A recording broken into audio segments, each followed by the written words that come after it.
नमस्कार। औद्योगिक प्रशिक्षण संस्थानों में संचालित व्यवसाय प्लास्टिक प्रोसेसिंग की सैद्धांतिक विषय की पाठचर्या में अंकित प्रसंग प्लास्टिक की पहचान, प्लास्टिक यौगिक एवं प्लास्टिक परीक्षण पर आज मैं आपको प्रशिक्षण प्रदान करूंगा।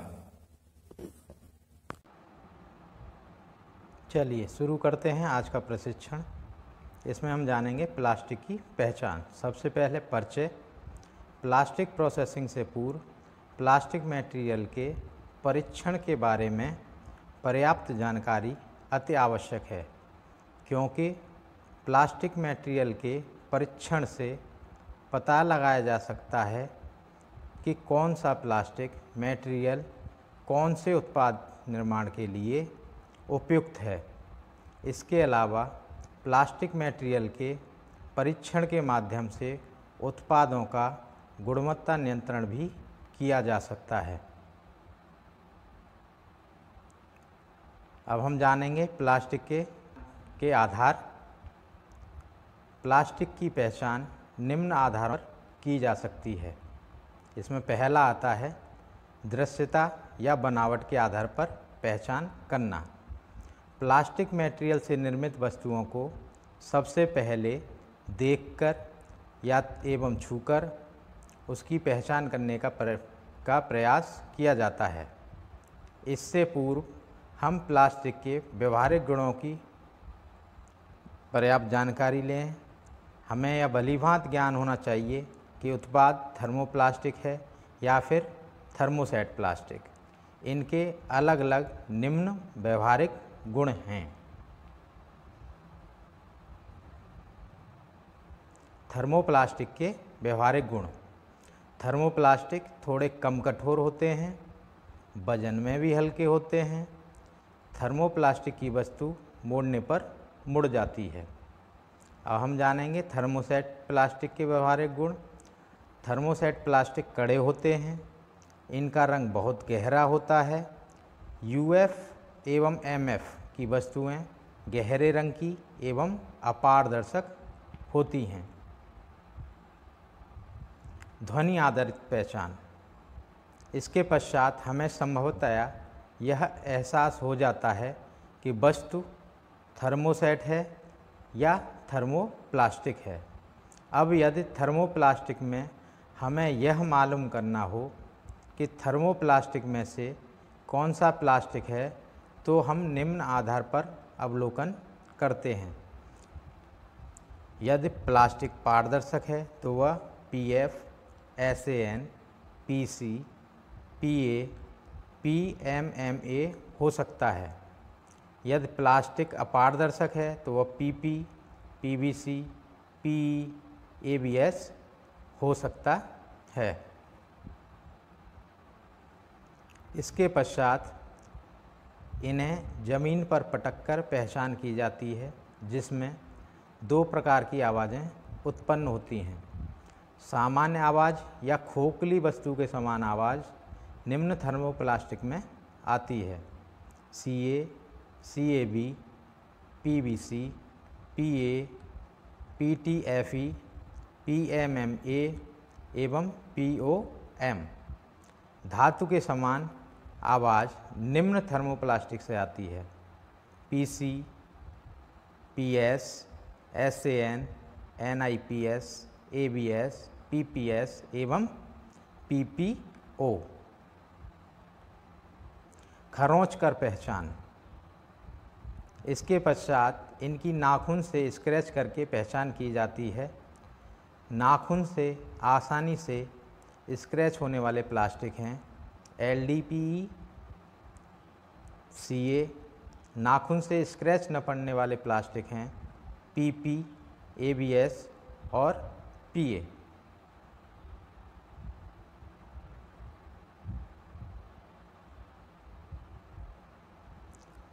अब अगला इसमें आता है गरम चाकू एवं छड़के द्वारा पहचान करना। पश्चात प्लास्टिक उत्पाद में चाकू या गरम रॉड को प्लास्टिक उत्पाद पर रखकर दबाया जाता है। दबाने पर यदि उत्पाद का नमूना नरम हो जाता है तो वह थर्मोप्लास्टिक होता है। यदि दबाने से दबता नहीं है अपितु दुर्गंध देने लगता है तो थर्मोसेट प्लास्टिक होता है। इसके पश्चात उत्पाद के नमूने को चाकू की सहायता से छीलते हैं। छीलने पर यदि वह आसानी से छिल जाता है तो वह उत्पाद थर्मोप्लास्टिक का होता है। यदि छीलने पर कठिनाई से छिलता है तो वह थर्मोसेट प्लास्टिक होता है। थर्मोप्लास्टिक में पीएस तथा पीएमए मटेरियल आसानी से छिलते हैं। अब आगे पानी में तैराकर पहचान की जाती है। इसके पश्चात उत्पाद के नमूने को पानी में डालकर पहचान की जाती है। वही मटेरियल पानी में तैरते हैं जिनका घनत्व पानी के घनत्व से कम होता है। निम्न प्लास्टिक मटेरियल पानी में तैरते हैं: LDPE, HMW, HDPE, HDPE, PP। यदि इन उत्पादों में गिलास फाइबर मिला हो तो वे डूब जाते हैं तथा थर्मोसेट मटेरियल के उत्पाद भी पानी में डूब जाते हैं। अब इसमें अगला आता है रंग के अनुसार पहचान करना। थर्मोसेट मटेरियल में PF गहरे रंग का होता है तथा MF और UF हल्के रंग के होते हैं। मोड़कर पहचान करना।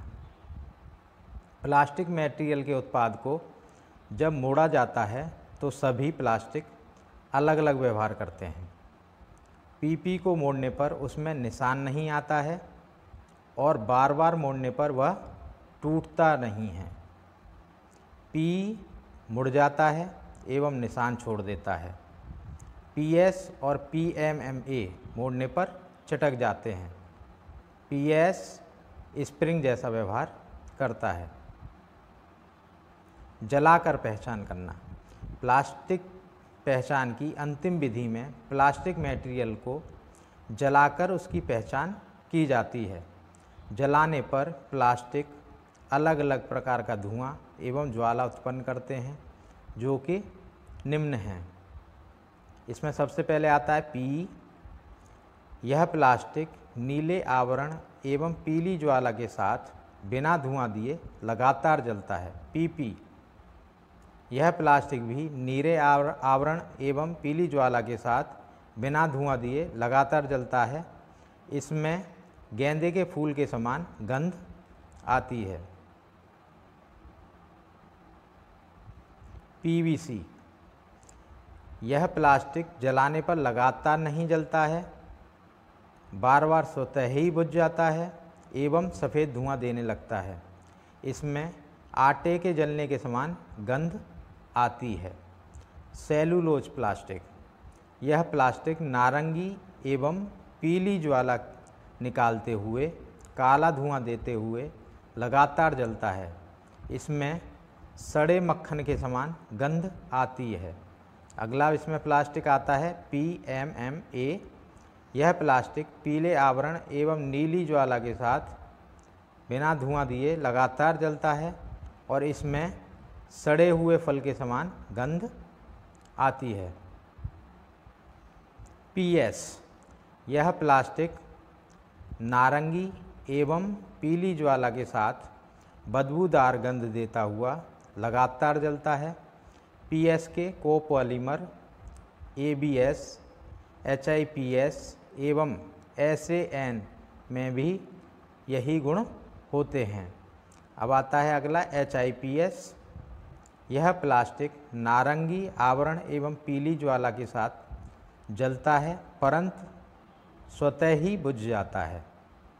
इसमें स्याही के समान गंध आती है। PA।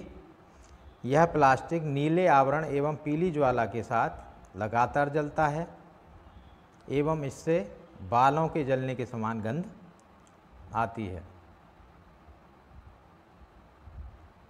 PET।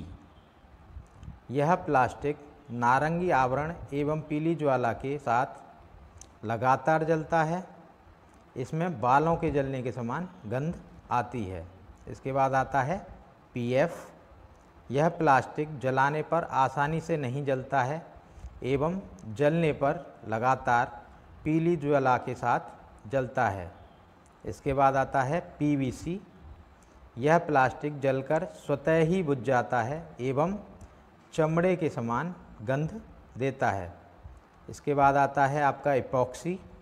यह प्लास्टिक पीली एवं नारंगी ज्वाला के साथ जलते हुए आटे के समान गंध देता है। अब हम जानेंगे प्लास्टिक यौगिक के बारे में। Plastic compounds. प्लास्टिक पदार्थों के साथ योज्यों की संपन्न क्रिया के फलस्वरूप तैयार यौगिक को प्लास्टिक यौगिक कहते हैं। इंजेक्शन मोल्डिंग एवं ट्रांसफ़र मोल्डिंग जैसी गर्म दाब वाली क्रियाओं में प्रयोग करने के लिए तैयार किए गए यौगिक मोल्डिंग कंपाउंड कहलाते हैं। मोल्डिंग प्रकार के यौगिक प्रमुखतया दो प्रकार के होते हैं, सीट मेट मोल्डिंग कंपाउंड और दूसरा है इसमें डो मोल्डिंग कंपाउंड।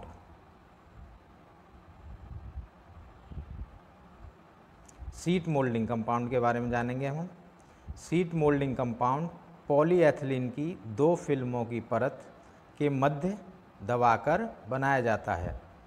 फिल्म की दो परतों के मध्य गिलास फाइबर, पिगमेंट, रिलीजिंग एजेंट एवं फिलर डालकर रोलरों के बीच दबाकर निकाला जाता है। रोलर से निकालने के पश्चात फिल्म परतों को हटाकर मोल्डिंग कंपाउंड को बाहर निकाल लिया जाता है। अब जानेंगे हम डो मोल्डिंग कंपाउंड। इस मोल्डिंग कंपाउंड से पॉलिस्टर, गिलास फाइबर एवं अन्य योज्यों को जेड ब्लैक मिक्सचर में ब्लेंड करके निर्मित किया जाता है। डो मोल्डिंग कंपाउंड को रस्सीनुमा एक्सट्रूडेंट के रूप में निर्मित किया जाता है। इसकी मजबूती सीट मोल्डिंग कंपाउंड से अधिक होती है। अब डालेंगे हम प्लास्टिक कंपाउंड। प्लास्टिक मटेरियल में योज्य मिलाकर यौगिक बनाने की क्रिया प्लास्टिक कंपाउंडिंग कहलाती है। इस विधि में दो स्टेज होती हैं। इसमें पहली आती है ड्राई कंपाउंडिंग।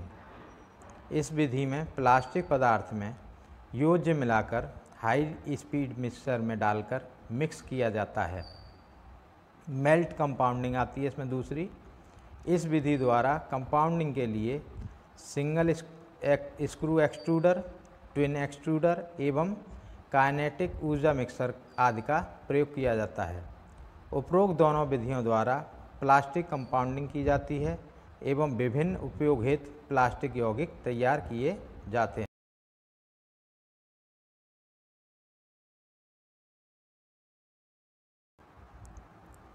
आपको जो प्रशिक्षण दिया जा रहा है उसमें कई जगह आपने सुना होगा कि मैंने बोला है पीपी, पीवीसी, पीएस, एसएन, ये प्लास्टिक के शॉर्ट नेम्स हैं यानी लघु नाम हैं। इनके पूर्ण नाम आपको इस स्लाइड में आपको बताता हूँ मैं आपको। इसमें सबसे पहले आता है पॉलीइथाइलिन ग्रुप।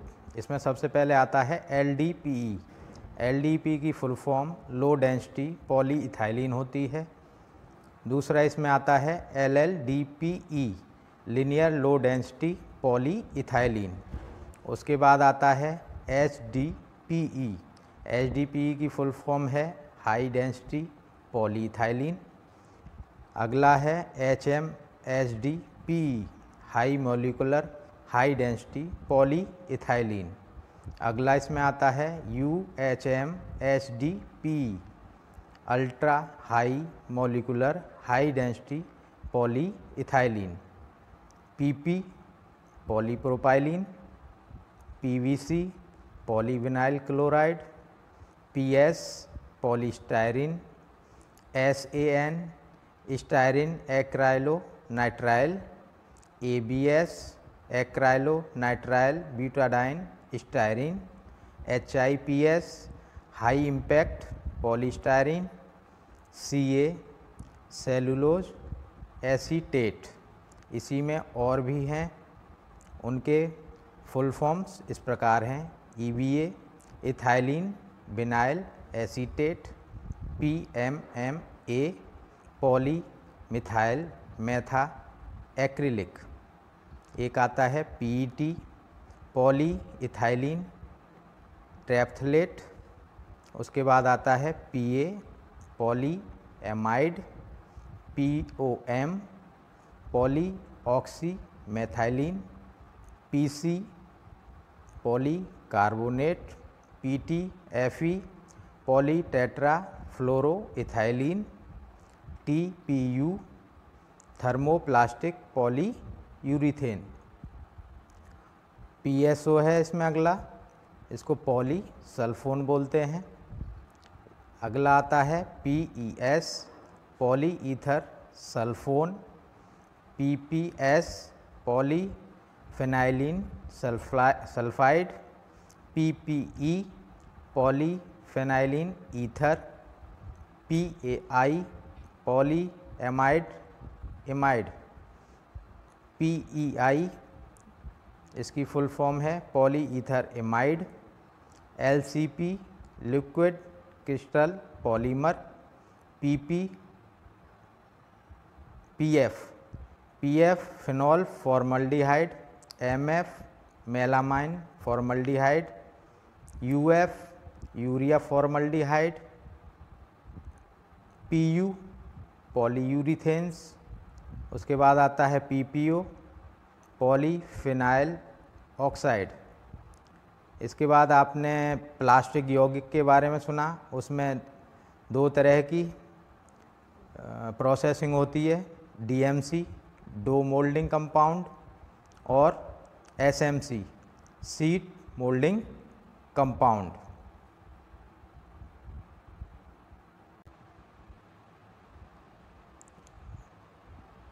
अब इस प्रशिक्षण में अगला विषय है प्लास्टिक परीक्षण।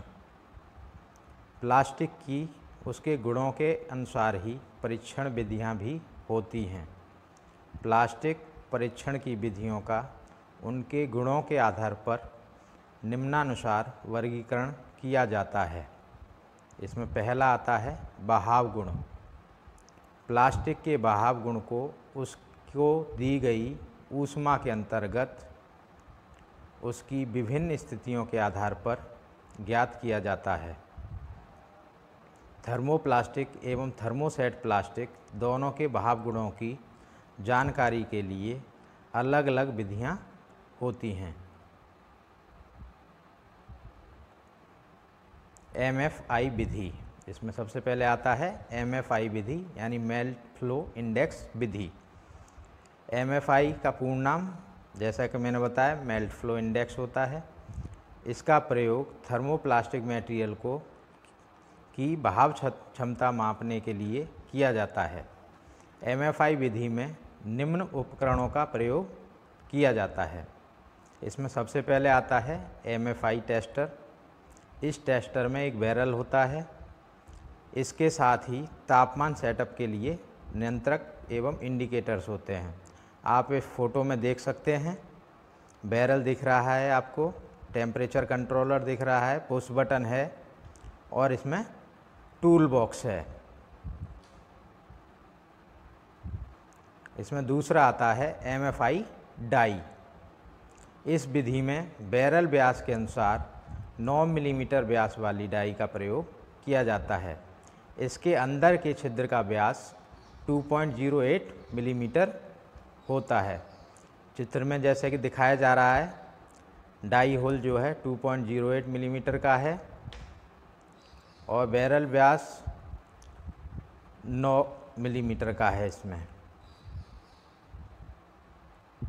इसके बाद आता है डाई इजेक्टर। डाई इजेक्टर का प्रयोग बैरल के अंदर से डाई को बाहर निकालने के लिए किया जाता है। इसके अंतिम सिरे पर चुंबक लगी होती है। जैसा कि आप चित्र में देख सकते हैं, बेलनाकार है, इसमें नीचे काला निशान जो बना हुआ है वो मैग्नेट का निशान है, चुंबक का निशान है। इसमें आती है आगे डाई ड्रिल। यह डाई के व्यास के नाप वाला ड्रिल होता है, जिसका प्रयोग डाई के जाम हो जाने पर प्रायः करते हैं। चित्र में आपको डाई ड्रिल देखने को मिल रही होगी। 2 mm ड्रिल होती है। ये साधारण ड्रिल की तरह ही होती है, लेकिन इसका प्रयोग डाई के जाम होने पर करते हैं। अगला आता है इसमें MFI लोड। यह लोड सामान्यतः दो प्रकार के होते हैं, एक 2.160 किलोग्राम एवं दूसरा 4.950 किलोग्राम का होता है। वजन का प्रयोग मटेरियल के अनुसार किया जाता है। LDPE, PP, PVC, PET एवं PS के लिए 2.160 किलोग्राम तथा LDPE, ABS, PBT, HMHDPE, PMMA एवं PC के लिए 4.950 किलोग्राम का लोड प्रयोग किया जाता है। इसमें अब आगे आता है बैरल क्लीनर। यह लकड़ी का बना होता है। इसका प्रयोग प्रायः बैरल को साफ करने में किया जाता है। अब जानेंगे हम इसकी कार्यविधि। MFI टेस्टर की बैरल को पूर्णतः साफ किया जाता है। 190 डिग्री सेंटीग्रेड तापमान सेट किया जाता है। MFI डाई को बैरल में डाला जाता है। तापमान आ जाने पर मटेरियल डाला जाता है। प्लंजर लगाकर मटेरियल के अनुसार लोड रखा जाता है। सेकंड में निकलने वाले एक्सट्रूडेंट्स को काट लिया जाता है। इसके लिए स्टॉप वॉच का प्रयोग किया जाता है। इसी प्रकार के 10 सैंपल इकट्ठे किए जाते हैं। 10 एक्सट्रूडेंटों का औसत वजन ज्ञात किया जाता है। इसके लिए निम्न फॉर्मूले का प्रयोग किया जाता है। इसमें फॉर्मूला है आपका MFI बराबर एक्सट्रूडेंट औसत वजन इंटू 600 ऑब्लेक काटने का समय। MFI की इकाई ग्राम पर 10 मिनट होती है एवं इसे I से प्रदर्शित किया जाता है। अब MFI विधि आप में दिख रही होगी। इसमें सबसे ऊपर लोड है, फिर प्लंजर आता है, आपका बैरल है, हीटर है गर्म करने के लिए प्लास्टिक मटेरियल को, प्लास्टिक मटेरियल है, डाई है, फिर नीचे एक्सट्रूडर आता है। इसमें दूसरा आता है थर्मोसेट प्लास्टिक के लिए cup flow test. Cup flow test का प्रयोग थर्मोसेट प्लास्टिक का बहाव ज्ञात करने के लिए किया जाता है। इस विधि में एक कप के आकार के मोल्ड का प्रयोग किया जाता है। कप में थर्मोसेट मटेरियल डालकर निश्चित दबाव एवं तापमान के माध्यम से बहाव ज्ञात किया जाता है। जैसा कि आप फोटो में देख रहे हैं, एक कप टाइप का आपका कप के आकार का मोल्ड है। इसी में थर्मोसेट मटेरियल को डाला जाता है और उसका बहाव ज्ञात किया जाता है।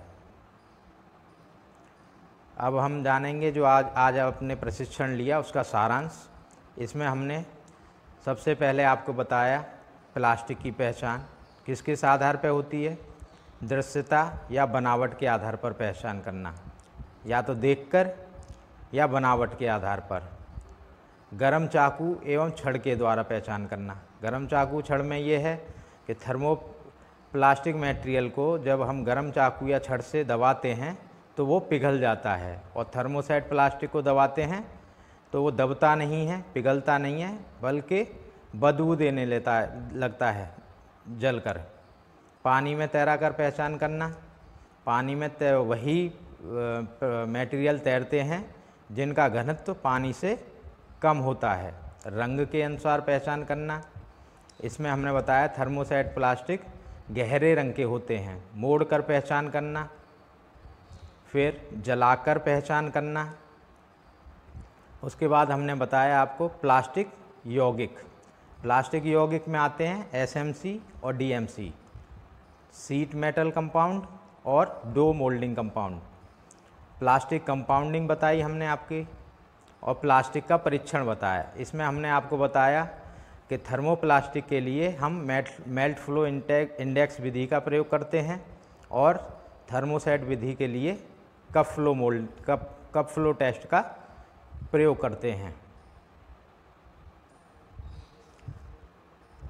अभी तक जो मैंने आपको जानकारी दी वो मैंने डाटा लिया है www.wikipedia.com से, www.wikimedia.com से और www.nimmionlinelearning.in से। अगर आपको और अधिक जानकारी चाहिए इस विषय में तो आप इस पर जाकर देख सकते हैं। आज मैंने आपको प्लास्टिक की पहचान, प्लास्टिक यौगिक और प्लास्टिक परीक्षण पर प्रशिक्षण प्रदान किया है। आशा करता हूँ ये प्रशिक्षण आपके भविष्य के लिए मददगार साबित होगा। धन्यवाद।